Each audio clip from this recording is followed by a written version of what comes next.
નમસ્કાર વિદ્યાર્થી મિત્રો, આપણે આ ચેપ્ટરની અંદર સરળ આવત ગતિ વિશે ભણ્યા. કોને કહીએ આપણે સરળ આવત ગતિ?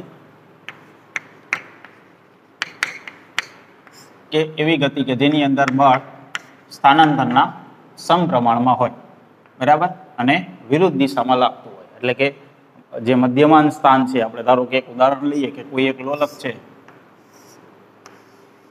એ આ માર્ગ ઉપર આ રીતે સરળ આવત ગતિ કરે છે, બરાબર. તો જેટલું અંતર કાપશે મધ્યમાન સ્થાનથી એના સમપ્રમાણમાં બળ હશે, એટલે કે બળ વધતું જશે જેમ અંતર વધતું જશે, અને વિરુદ્ધ દિશામાં એટલે કે મધ્યમાન સ્થાન તરફ લાગશે. તો આ રીતની ગતિ થતી હોય જેને આપણે સરળ આવત ગતિ કહીએ. એટલે કે અહીંયા આપણે આ રીતે અચળાંક લઈએ, f બરાબર માઇનસ કે એક્સ, બરાબર. એફની જગ્યાએ આપણે લખી શકીએ એમ એ માઇનસ કે એક્સ. અહીંયા પ્રવેગની જગ્યાએ લખવું હોય તો વિકલિત સ્વરૂપ લખવું હોય તો આવી રીતે લખી શકીએ ડી સ્ક્વેર એક્સ છેદમાં ટી સ્ક્વેર બરાબર માઇનસ કે એક્સ. અને આ બાજુ લઈ આવીએ અને દળ વડે ભાગી નાખીએ એટલે આવી રીતે લખાય ડી સ્ક્વેર એક્સ છેદમાં ડીટી સ્ક્વેર. આ બાજુ આવશે ને એમ વડે ભાગી નાખીએ એટલે કે માઇનસ છે એ પ્લસ થશે કે એક્સના છેદમાં એમ બરાબર 0.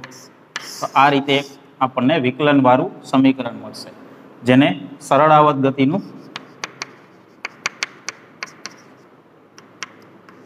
વિકલ સમીકરણ એવું કહી શકીએ આપણે, બરાબર. જો એક્સ નું વિકલન સમયની સાપેક્ષે છે, અહીંયા એક્સ નું વિકલન થતું નથી.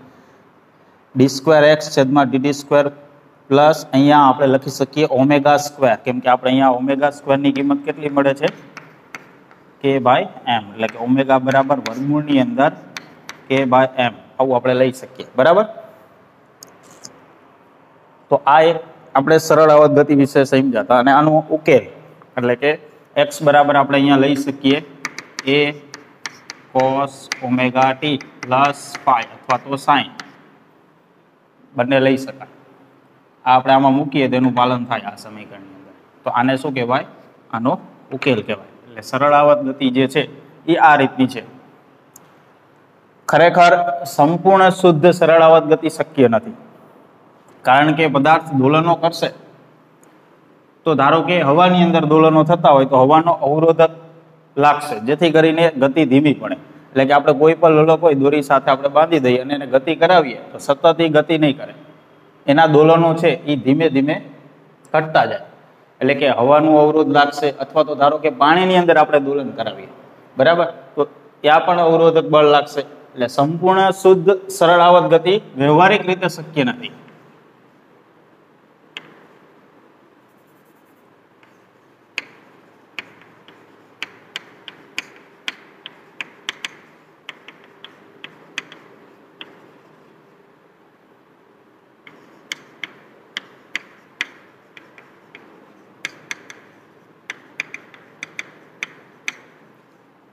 બીજું ઉદાહરણ પણ આપણે સમજી શકીએ. ધારો કે કોઈ એક આધાર સાથે આપણે સ્પ્રિંગ બાંધી છે, આની સાથે એક આપણે એમ દળનો પદાર્થ બાંધી દઈએ.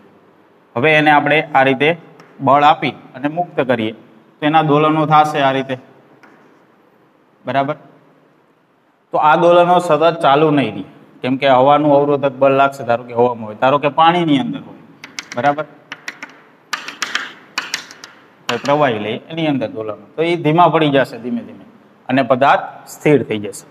એટલે કે અહીંયા જે આપણે બળ આપશું એટલે કે જે ઉર્જા આપશું, બરાબર, અને દોલનો થશે તો આપણે એ ઉર્જાનું સમીકરણ ધાર્યું તો E = 1/2 kA², કુલ ઉર્જા જે સમય પર આધારિત નથી, સ્થાન પર આધારિત નથી. આપણે ત્યારે આ રીતે એક વ્યવહારિક આપણે એવું ઉદાહરણ લઈ લીધું હતું કે જેની અંદર અવરોધક બળ લાગતું જ નથી અને આ રીતે દોલનો સતત થાય છે. એટલે કંપ વિસ્તાર જે છે જેને આપણે મહત્તમ સ્થાનાંતર કહીએ, ધારો કે અહીંયા સુધી પદાર્થ ગતિ કરે છે તો આ ભાગને આપણે શું કહીએ?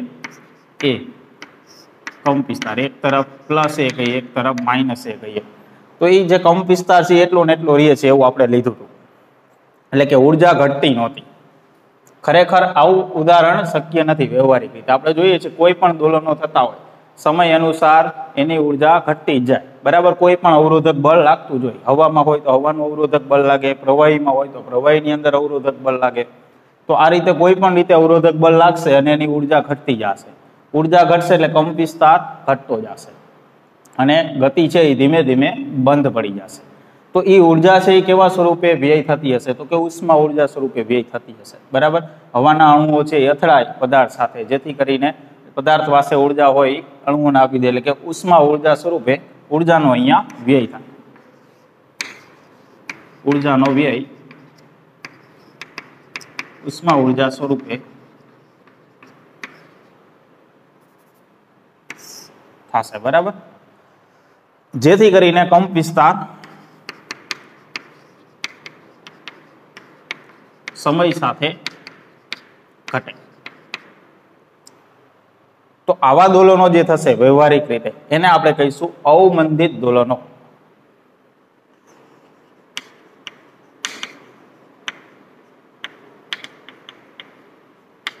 બરાબર. સરળ આવર્ત ગતિ જે છે એ વ્યવહારિક રીતે શક્ય નથી. સંપૂર્ણ શુદ્ધ સરળ આવર્ત ગતિ વ્યવહારિક રીતે શક્ય નથી. અવમંદિત દોલનો કોને કહેવાય અને અવમંદિત સરળ ગતિ આવર્ત ગતિ આપણે કોને કહીશું? તો કે જે ગતિની અંદર સમય સાથે કંપ વિસ્તાર ઘટતો હોય. બરાબર. જે આવર્ત ગતિમાં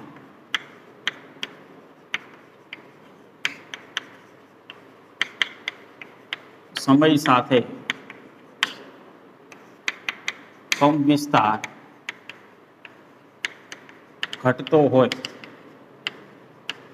એવી ગતિને અથવા એવા દોલનોને અવમંદિત દોલનો અને એવી ગતિને અવમંદિત આવર્ત ગતિ એવું આપણે કહીશું. તો અહીંયા અવરોધક બળ જે લાગશે એ કઈ રીતે હશે? તો કે એ ગતિની વિરુદ્ધ દિશામાં જશે. જે દિશામાં ગતિ થતી હશે એની વિરુદ્ધ દિશામાં જશે. અને જે રીતે પદાર્થ ગતિ કરતો હોય એની ઝડપ જે હશે, એનો જે વેગ હશે એના સમપ્રમાણમાં લાગશે. જેટલો વેગ વધારે હશે એટલો અવરોધક બળ વધુ લાગશે અને જેટલો વેગ ઓછો હશે એટલો અવરોધક બળ ઓછું લાગશે. તો અવરોધક બળ જે લાગે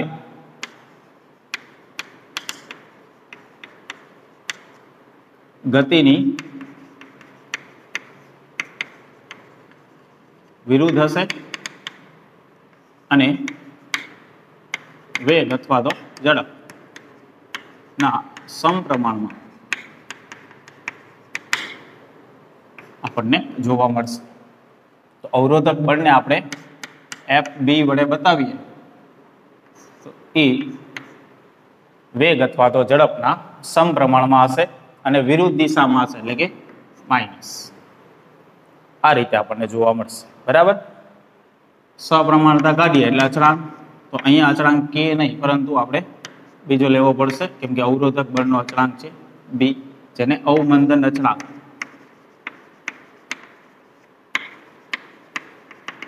એવું આપણે કહીશું. બરાબર. તો બી નો એકમ શું થશે? પારિમાણિક સૂત્ર શું થશે? અવમંદન અચળાંક.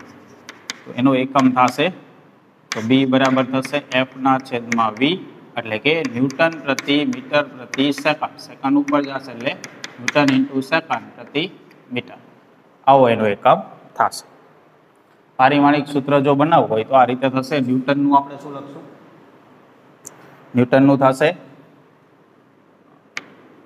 m1 L1 T-2 સેકન્ડ એટલે કે T1 અને મીટર એટલે કે L1. એટલે ટોટલ કરીએ m1 L0 થઈ જશે, T-1 થઈ જશે. બરાબર. m1 L0 T-1 આ રીતે થશે. તો આ અવમંદન અચળાંક જે છે એનું પારિમાણિક સૂત્ર થશે. તો અવરોધક બળ જે છે એ કઈ રીતે લાગશે? તો કે પદાર્થ દોલનો કરતો હોય, ધારો કે આ બાજુ જાય છે તો વિરુદ્ધ એનાથી, એટલે કે નીચેની તરફ જાય છે પદાર્થ તો ઉપરની તરફ લાગશે. જો પદાર્થ ઉપરની તરફ જતો હશે તો અવરોધક બળ નીચેની તરફ લાગશે. અને એની જે સ્પીડ હશે, એની જે ઝડપ હશે, બરાબર, એના સમપ્રમાણમાં, એટલે કે જેટલી વધારે ઝડપ હોય એટલું વધારે અવરોધક બળ લાગશે. એટલે વધારે ઝડપથી જે દોલનો થતા હોય એ ઝડપથી ધીમા પડે. જેમ દોલનો ધીમા પડતા જશે, એટલે કે જેમ એની ગતિ ઘટતી જશે, એની ઝડપ ઘટતી જશે, એમ અવરોધક બળ ઓછું લાગશે. એટલે કે ધીમા દોલનો થતા હોય વધારે સમય સુધી ચાલુ રહેશે એવો અર્થ થશે, બરાબર. બીજું, સ્પ્રિંગના કારણે જે પુનઃસ્થાપક બળ લાગે છે અહીંયા, અથવા તો કોઈ બીજી ગતિ હોય તેમાં જે પુનઃસ્થાપક બળ લાગશે એ તો આ રીતે લાગશે, F બરાબર માઇનસ kx, બરાબર. એ તો ખરું જ. તો અહીંયા ટોટલ 2 બળ લાગ્યા. આપણે સરળાવત ગતિની અંદર આ એક જ બળ લીધું હતું. આને આપણે કોઈ પણ એક સિમ્બોલ આપી દઈએ, F a કહી દઈએ. તો આ બંને બળ એક જ દિશામાં લાગશે, કેમ કે આ પણ વિરુદ્ધ દિશામાં લાગે છે ગતિની, અને આ પણ ગતિની વિરુદ્ધ દિશામાં, એટલે કે બંને બળ એક જ દિશામાં લાગશે. તો ટોટલ બળ કેટલું થશે? F ઇઝ ઇક્વલ ટુ, તો કે F a plus F b બંનેનો સરવાળો. તો F is equal to minus kx minus bv આવું થશે. અહીંયા આપણે કુલ બળ જે છે એની જગ્યાએ લખી શકીએ પદાર્થનું દળ ગુણ્યા પ્રવેગ, F બરાબર ma minus kx minus bv આવું થશે. હવે જ્યાં પ્રવેગ હશે ત્યાં આપણે આવું લખી શકીએ, d2x છેદમાં dt2, બરાબર. અને જ્યાં વેગ હશે ત્યાં આપણે આવું લખી શકીએ, dx ના છેદમાં dt. કેમ કે આપણે વિકલન વાળું સમીકરણ મેળવ્યું છે, તો જે વિકલિત પદ થતા હોય તો અહીંયા x ના સ્વરૂપમાં પ્રવેગનું વિકલન લખી શકીએ, x ના સ્વરૂપમાં વેગનું વિકલન લખી શકીએ. તો એ બંને કિંમત આપણે આની અંદર મૂકીએ એટલે આપણને અહીંયા વિકલ સમીકરણ મળશે.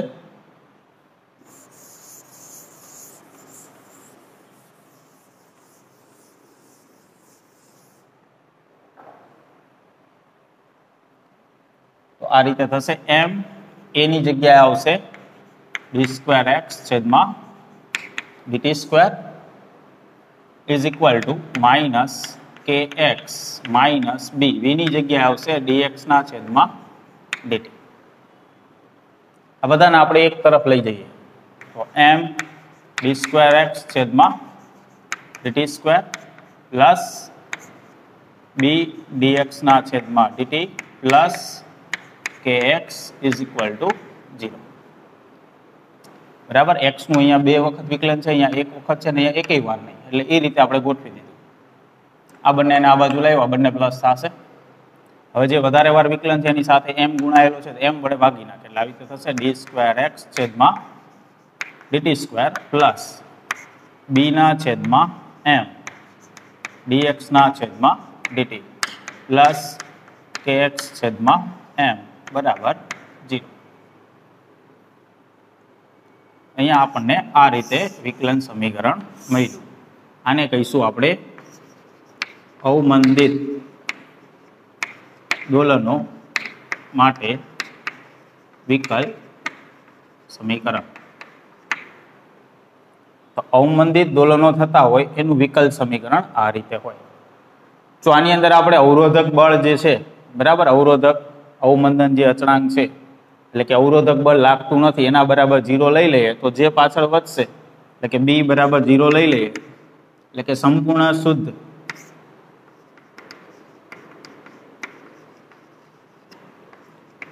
સરળાવત ગતિ માટે, એટલે કે અવરોધક બળ લાગતું જ નથી એવું જો આપણે વિચારીએ તો b બરાબર 0 લઈ લઈએ તો જે સમીકરણ વધશે એ સરળાવત ગતિનું થઈ જશે, d2x છેદમાં dt2 પ્લસ kx છેદમાં m ઇઝ ઇક્વલ ટુ 0.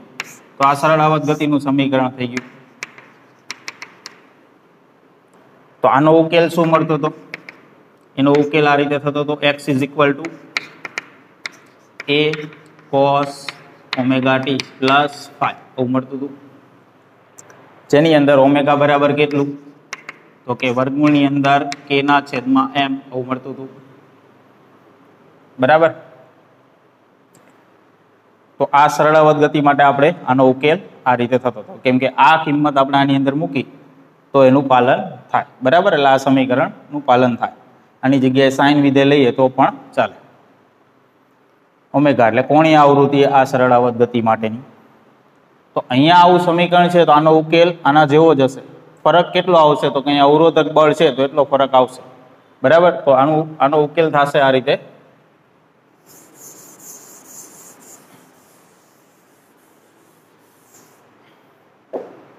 આના જેવું જ સમીકરણ એટલે કે x બરાબર a cos omega t plus phi, આવું જ સમીકરણ. પણ કોણીય આવૃત્તિ ફરી જશે, ઓમેગા ડેશ થઈ જશે. અને કંપ વિસ્તાર એ સમય સાથે ઘટે છે, તો સમય સાથે ઘટે છે એટલે આ રીતે થઈ જશે e raise to minus b t ના છેદમાં 2m. આ રીતે થઈ જશે કંપ વિસ્તાર, કે સમય આવશે એની અંદર, બરાબર. કંપ વિસ્તાર જે છે એ આટલો કહેવાશે. કોસ વિધેયની આગળનો જે ભાગ છે કંપ વિસ્તાર કહેવાય, એટલે એ છે a e raise to minus b t ના છેદમાં 2m. એટલે કે જે રીતે સમય બદલાશે એ રીતે કંપ વિસ્તાર બદલતો જશે, ઘટતો જશે, કેમ કે માઇનસ છે, બરાબર. અને e રેસ ટુ ઘાતાંક અનુસાર ઘટશે. તો સરળ આવત ગતિ માટે જો આપણે કંપ વિસ્તાર જોઈએ તો આ રીતે થાય.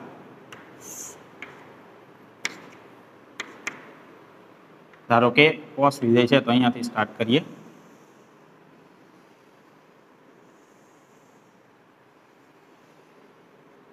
બરાબર, આ કઈ ગતિ થઈ? સરળ આવત ગતિ. આના માટે કંપ વિસ્તાર જે છે એટલે આ ભાગ થશે. અહીંયાથી આ માપ એ જેટલું છે, આ માપ એ કેટલું છે? એ જેટલું છે.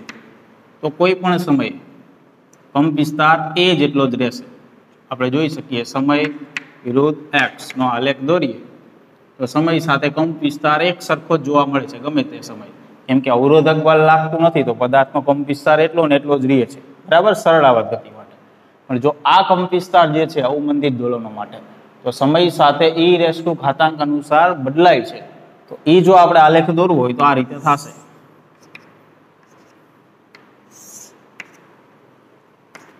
x વિરુદ્ધ t નો આલેખ. શરૂઆતમાં કંપ વિસ્તાર વધુ હશે, પછી સમય સાથે ઘટતો જશે.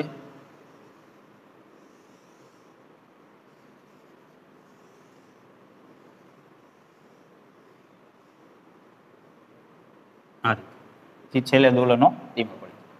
એટલે કે અહીંયા આપણે આ રીતે જોઈએ તો આ રીતે આમ આલેખ આ રીતે અતિવલય જેવો મળશે, બરાબર. કંપ વિસ્તાર એકદમ ધીમે ધીમે ધીમે ધીમે ઘટતો જાય છે. પહેલા વધુ છે કંપ વિસ્તાર, પછી ધીમે ધીમે ઘટતો જાય છે, બરાબર. બંને બાજુથી આપણે જોઈ શકીએ આ રીતે e રેસ ટુ ઘાતાંક અનુસાર છે, એટલે કે આવી રીતે વક્ર મળે આપણને એનો પ્રમાણ, બરાબર. તો એ રીતે જો આપણે જોઈ શકીએ છીએ આ રીતે છે કંપ વિસ્તાર, એવી રીતે ઘટતો જાય છે ધીમે ધીમે. તો આ જે આલેખ મળ્યો એ કેના માટે થયું? અવમંદિત દોલનો માટે, બરાબર. તો કંપ વિસ્તાર આપણને અહીંયા મળે છે e રેસ ટુ ઘાતાંક અનુસાર, એટલે એ પ્રમાણે જ એ ધીમે ધીમે ઘટશે, બરાબર. અને સરળ આવત ગતિમાં કંપ વિસ્તાર ઘટશે નહીં, એક સરખો જ રહેશે. અહીંયા ઓમેગાની કિંમત જે છે એ આની અંદર કેટલી હતી? તો કે વર્ગમૂળની અંદર k ના છેદમાં m જેટલી છે, એ ઘટી જશે b સ્ક્વેર ના છેદમાં 4m². આટલું હજી એડ થઈ જશે, આટલી કોણીય આવૃત્તિ થશે, બરાબર. તો એનું સમીકરણ આ થશે અવમંદિત દોલનો માટે. કંપ વિસ્તાર આટલો થશે અને એની કોણીય આવૃત્તિ આટલી થશે. ઉર્જા જો આપણે લખવી હોય તો ઉર્જા કેટલી થશે?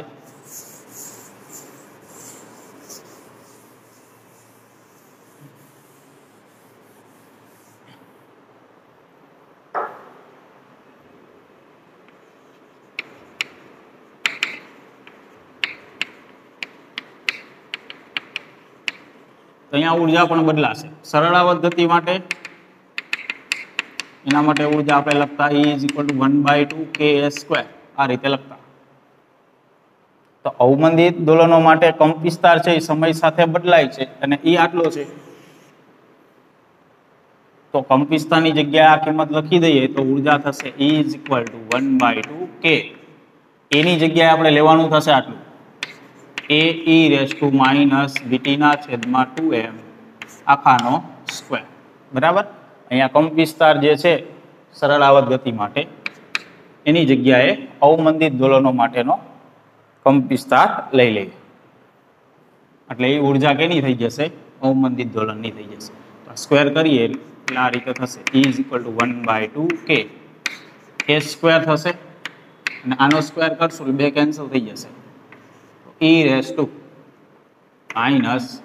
vt ના છેદમાં m. બરાબર, 2 કેન્સલ થઈ જશે એટલે આ રીતે થશે.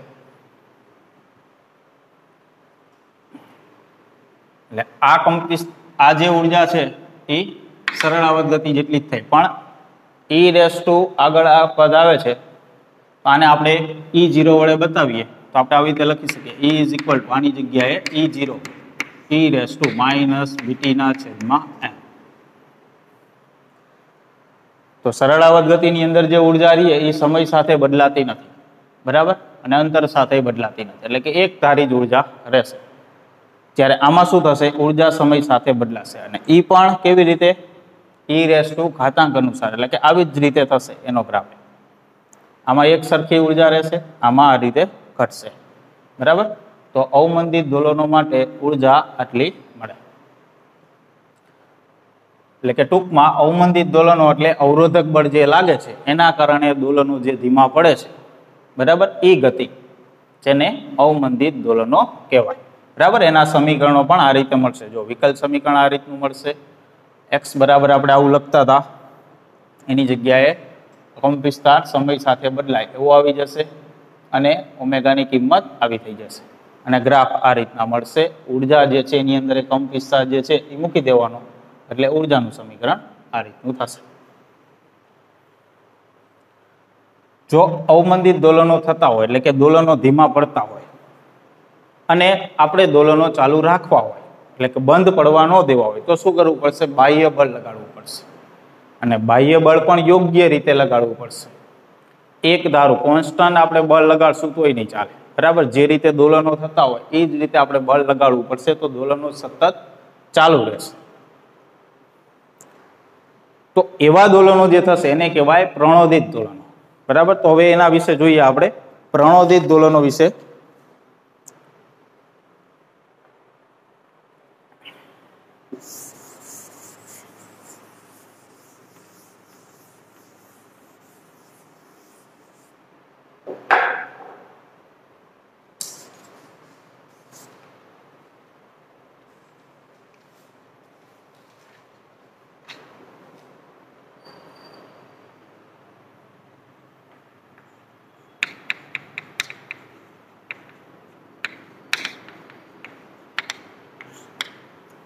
એટલે કે આપણે હમણાં જે રીતે ઉદાહરણ લીધું હતું એ જ રીતે એક ઢોલકનું જ ઉદાહરણ લઈએ. આ રીતે દોલનો થાય છે, બરાબર. હવે અહીંયા એક તો F બરાબર -kx એક આ બળ લાગશે, બીજું અવરોધક બળ લાગશે FB બરાબર -dv આ બળ લાગશે, જેથી કરીને દોલનો ધીમા પડશે અને દોલનો ધીમા પડતા જાય પછી ધીરે ધીરે એ દોલનો બંધ થઈ જશે. પરંતુ જો દોલનો ચાલુ રાખવો હોય, એટલે કે પદાર્થ છે આ રીતે ગતિ કરે છે, ધારો કે અહીંયા પહોંચ્યો અથવા તો અહીંયા પહોંચ્યો, પછી અવરોધક બળ લાગશે એટલે આ ધીમા પડશે, દોલન બંધ થઈ જશે. પણ જો આપણે બંધ નથી થવા દેવા તો શું કરવું પડશે? ધારો કે પદાર્થ અહીંયા પહોંચે છે, એટલે કે અહીંયા આપણે બળ લગાડવું પડશે, બાહ્ય બળ. હવે બળ લગાડશું તો એક ધારું બળ નહીં લગાડીએ.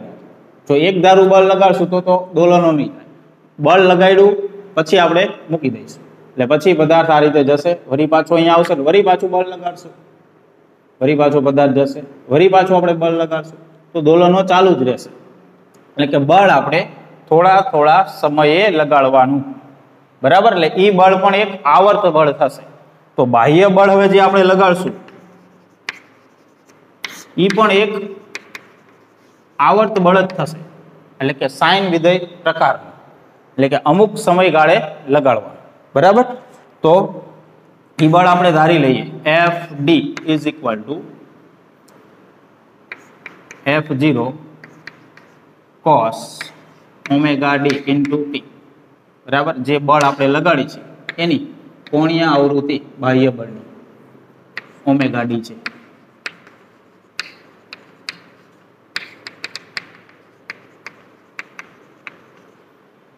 તો અહીંયા આપણે એક ધારું બળ લગાડવાનું નથી, અમુક સમયગાળે એટલે કે જે સમયગાળે અનુસાર આપણે લગાડશું, જે આવતકાળ હશે એ પ્રમાણે, તે પ્રમાણે અહીંયા બાહ્ય બળની કોણીય આવૃત્તિ થશે અને દોલનો ચાલુ રહેશે. તો આવા દોલનોને શું કહેવાય?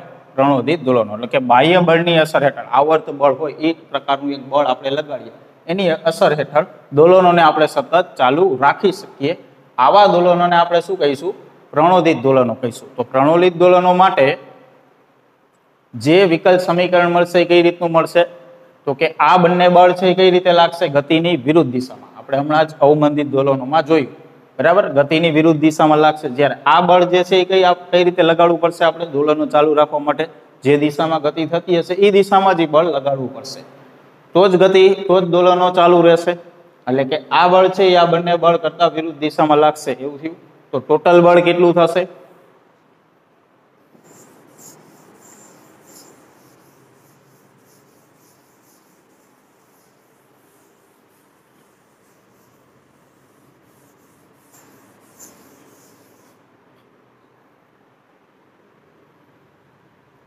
Okay, F is equal to FA plus FB. બરાબર, આ બંને જે બળ લાગશે એની આ વિરુદ્ધ દિશામાં લાગશે, તો માઇનસ FD લખી શકીએ આપણે, અથવા તો આમાંથી આ બંને બાદ કરી દઈએ, એવી રીતે લખીએ FD minus FA minus FB થશે. કિંમત લખી દઈએ તો કુલ બળ છે એની જગ્યાએ આપણે શું લખી શકીએ? MA બરાબર અહીંયા આ કિંમત, તો કે F0 cos omega d into T minus FA minus KX બરાબર માઇનસ FB એટલે કેટલું છે? F0 સોરી FB એટલે માઇનસ FB, આ રીતે થશે. હવે આ બંને માઇનસ છે તો આપણે ગતિની વિરુદ્ધ દિશામાં છે એટલે જ માઇનસ લીધા છે, બરાબર? તો જો એ આપણે અહીંયા માઇનસ લખશું તો પ્લસ થઈ જશે, તો દિશા આ માઇનસ લખવાનો કોઈ મતલબ નથી, તો અહીંયા આપણે પ્લસ લખવાનું, કેવું થશે? કેમ કે આ આપણે માઇનસ બતાવી છે, શેના માટે બતાવી છે? ગતિની વિરુદ્ધ દિશામાં લાગે છે એના માટે. તો એના માટે આપણે અહીંયા માઇનસ લીધા, તો બે વખત થશે તો ખોટું થઈ જશે, બરાબર? એટલા માટે અહીંયા પ્લસ રાખશું તો અહીંયા માઇનસ રાખશું. જો અહીંયા માઇનસ રાખવું હોય તો અહીંયા માઇનસ KX કે માઇનસ BV લખવાની જરૂર નથી, માઇનસ ઓલરેડી આપણે જો પહેલા લઈ તો. હવે આ સમીકરણ છે એમાં આ બંનેને આપણે આ બાજુ લઈ આવીએ એટલે શું લખાશે? MA plus KX plus BV is equal to F0 cos omega d into T, બરાબર? હવે અહીંયા A બરાબર આપણે શું લખી શકીએ? તો કે d2x છેદમાં dt2 અને V બરાબર dx ના છેદમાં dt તો લખી શકીએ. એ કિંમત આપણે ત્યાં મૂકી દઈએ તો શું થશે? M અહીંયા આવશે d2x dt2 plus KX plus B, V ની જગ્યાએ આવશે dx ના છેદમાં dt બરાબર F0 cos omega d into T આવું થશે. હવે આખા સમીકરણને m વડે ભાગી નાખીએ તો અહીંયા થશે d2x છેદમાં dt2, અહીંયા પહેલા આને લખી દઈએ પ્લસ b ના છેદમાં m dx ના છેદમાં dt પ્લસ k ના છેદમાં m x બરાબર F0 ના છેદમાં m cos omega d into T આવું થશે. આખા સમીકરણને m વડે ભાગી દઈએ અને વિકલન જે વાળા પદ છે એને ઉતરતા ક્રમમાં લખીએ. પહેલા બે વાર વિકલન, પછી એક વાર, પછી એક વાર નહીં, આ રીતે આપણે લખી દઈએ. તો જો આ રીતનું આપણને સમીકરણ અહીંયા વિકલન વાળું મળ્યું. તો આને કહેવાય પ્રણોદિત દોલનોનું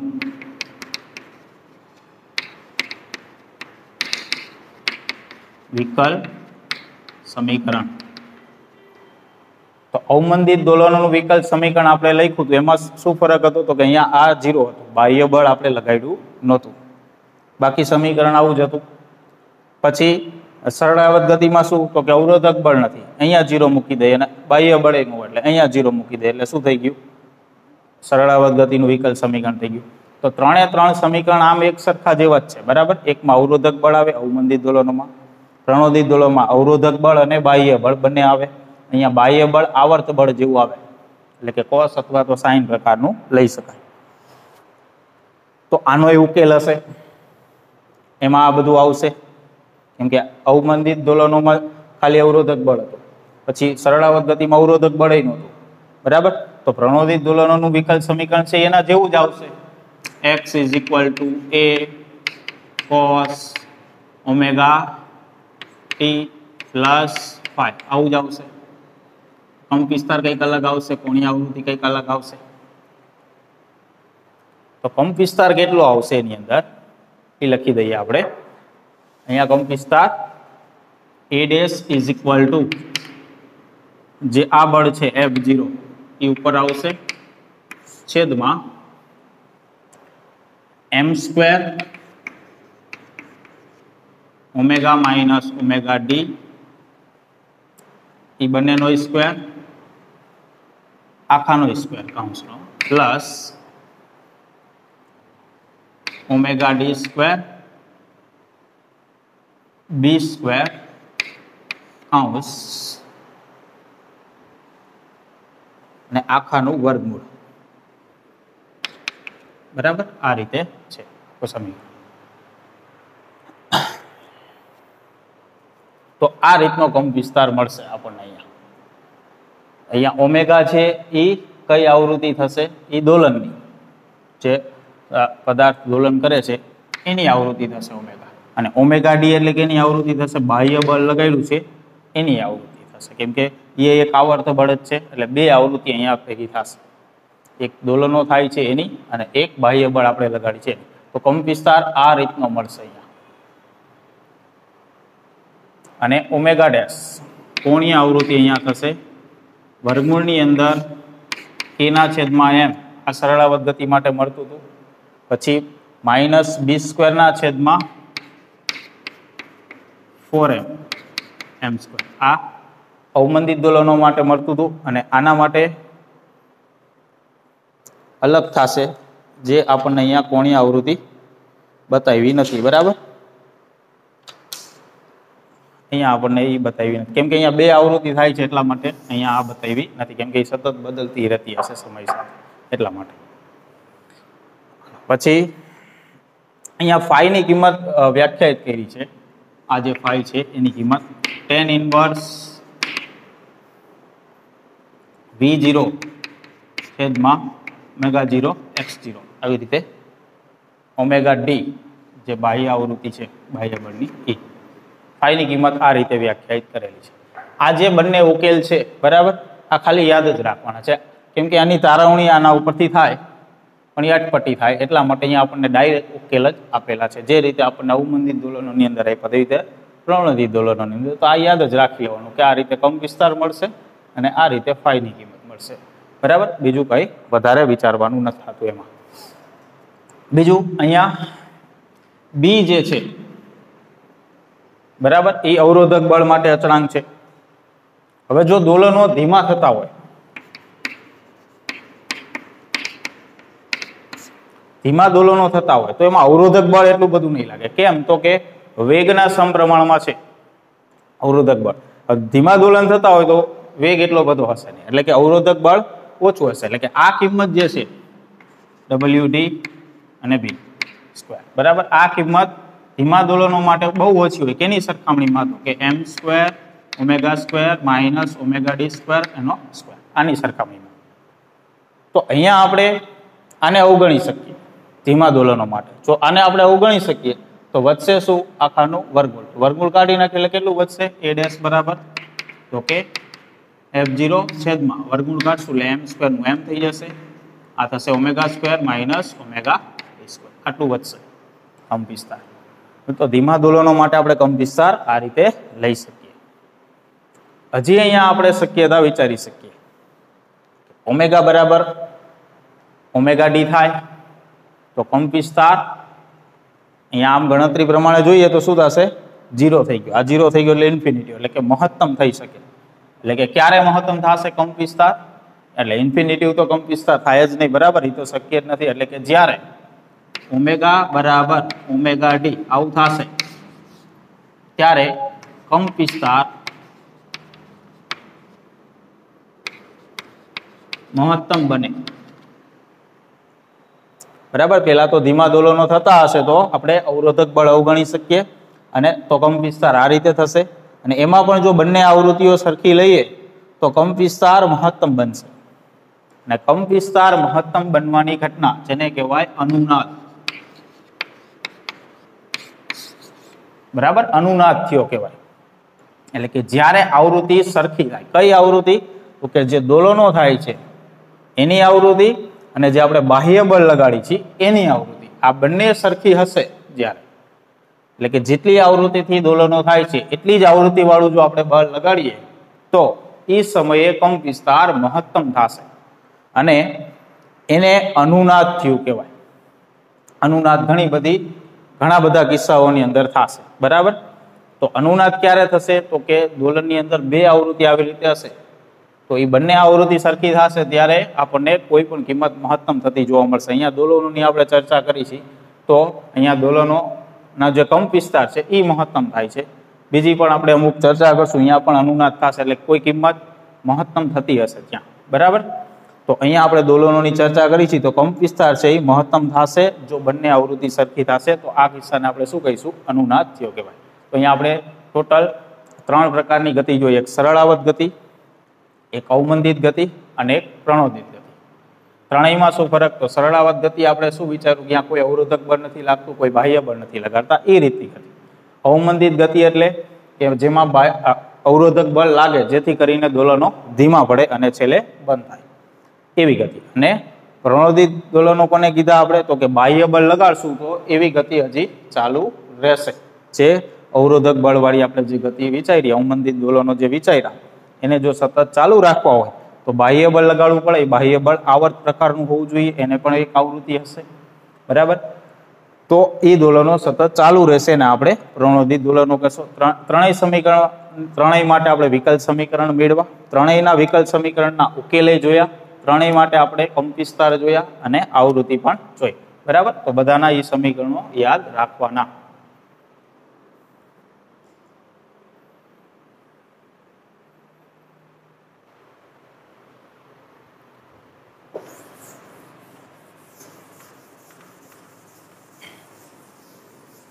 ઉદાહરણ 10 જુઓ, જે અવમંદિત દોલનો સાથે સંકળાયેલું છે.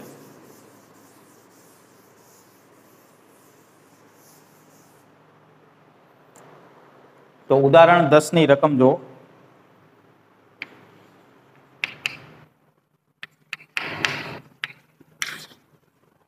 જેની અંદર કીધું છે અવમંદિત દલનો માટે બ્લોકનું દ્રવ્યમાન 200 ગ્રામ,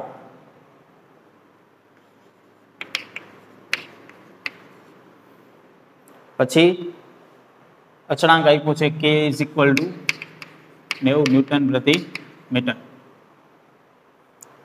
પછી અવમંદન અચળાંક આપ્યો છે B ની કિંમત 40 ગ્રામ પ્રતિ સેકન્ડ. તો પેલું ગણવાનું કીધું દોલનનો આવર્તકાળ.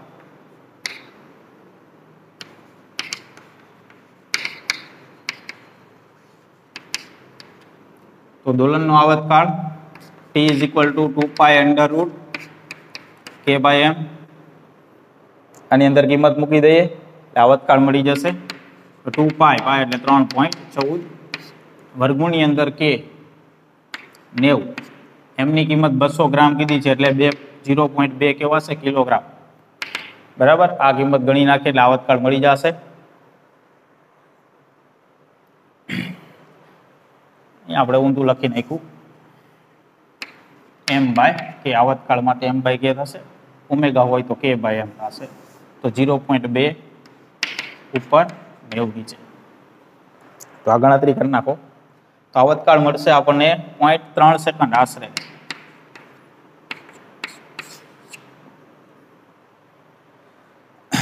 બરાબર, ગ્રામમાં દળ છે તેને કિલોગ્રામમાં લેવાનું, કે ની કિંમત તો ન્યૂટન પ્રતિ મીટરમાં જ છે.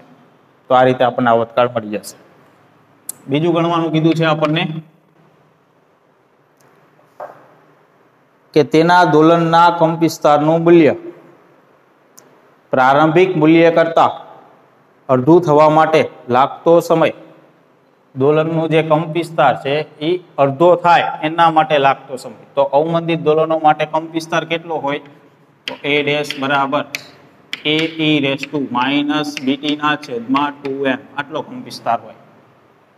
તો એનું પ્રારંભિક કંપ વિસ્તાર આ થશે. t બરાબર 0 સમય લઈએ તો આખું 0 થઈ જાય. બરાબર, t બરાબર 0 સમયે કંપ વિસ્તાર કેટલો થશે? તો કે અહીંયા 0 લઈએ તો a ડેશ બરાબર કેટલું મળે? a મળે. આ પ્રારંભિક મૂલ્ય થયું. એના કરતા અડધું મૂલ્ય થવું જોઈએ. તો a ડેશ ની કિંમત કેટલી થવી જોઈએ? a/2 થવી જોઈએ. આના માટે કેટલો સમય લાગશે? આના માટે સમય કેટલો લાગશે એવું આપણને પૂછ્યું. તો અહીંયા a ડેશ ની જગ્યાએ આ કિંમત મૂકી દઈએ એટલે આપણને t ની કિંમત મળશે.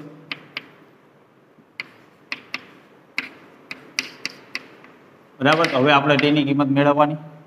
કંપ વિસ્તાર આપણે અડધો લઈ લીધો પ્રારંભિક કરતા. તો જો અહીંયા 2 કેન્સલ થઈ જશે તો આ ઉલટાવીએ 2 ની -1 ઘાત થાય તો અહીંયા માઇનસ ઘાતાંક કાઢી નાખીએ e raise to minus b t ના છેદમાં 2m માઇનસ માઇનસ કેન્સલ આ રીતે થશે. હવે જો t ની કિંમત જોતી હોય અને e રેસ ટુ ઘાતાંકમાં છે તો બંને બાજુ લોગ લેવો પડશે. અને અહીંયા લોગ ln આ લેવાનો થશે e બેઝ વાળો. બરાબર, તો બીટી ના છેદમાં 2m આગળ આવી જશે અને ln e એટલે e 1 થઈ જશે. તો t ને કરતા બનાવીએ તો t બરાબર શું થશે? 2m મલ્ટીપ્લાય બાય ln 2 છેદમાં d આવું થશે. તો log 2 ની કિંમત આપણે મેળવવી હોય તો એ કેટલી આવશે? તો ln 2 એટલે આ રીતે થશે 2.303 log 2. log 2 ની કિંમત જોવાની થશે. log 2 ની કિંમત આવશે આશરે 0.3010 એના ગુણ્યા 2. આ રીતે થશે 0.3010 આટલી કિંમત આવશે. ગુણશો એટલે 0.693 આટલું આવશે. તો એ કિંમત આપણે અહીંયા લઈ લઈએ. તો t બરાબર શું થશે? 2m. તો m ની કિંમત કેટલી છે? તો અહીંયા આપણને આપ્યું છે 200 ગ્રામ એટલે કે કિલોગ્રામમાં લઈએ તો 0.2 ગુણ્યા log 2 ની કિંમત કેટલી મળી આપણને? 0.693 છેદમાં b. b ની કિંમત આપી છે 40 ગ્રામ પ્રતિ સેકન્ડ. તો કિલોગ્રામમાં લેવું હોય 0.04 ગ્રામ પ્રતિ સેકન્ડ છે. કિલોગ્રામ પ્રતિ સેકન્ડમાં ફેરવવું હોય તો અહીંયા 1000 વડે ભાગવું પડશે એટલે 0.04 કિલોગ્રામ પ્રતિ સેકન્ડ એટલું થશે. તો હવે આ ગણતરી કરી નાખો એટલે આપણને સમય મળી જાય. આ ગણતરી કરશો એટલે આન્સર આવશે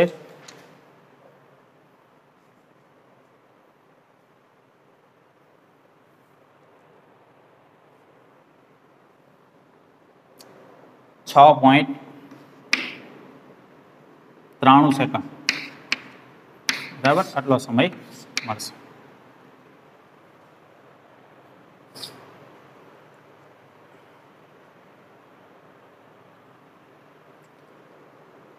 તો આપણને કીધું તો અહીંયા કંપ વિસ્તાર મૂળ કંપ વિસ્તાર કરતા અડધો થવા માટે લાગતો સમય ગણો. તો કંપ વિસ્તાર જે છે એ મૂળ કંપ વિસ્તાર a જેટલો છે તો a/2 અહીંયા લઈ લે એટલે આપણને t ની કિંમત આ રીતે ગણતરી કરતા મળશે.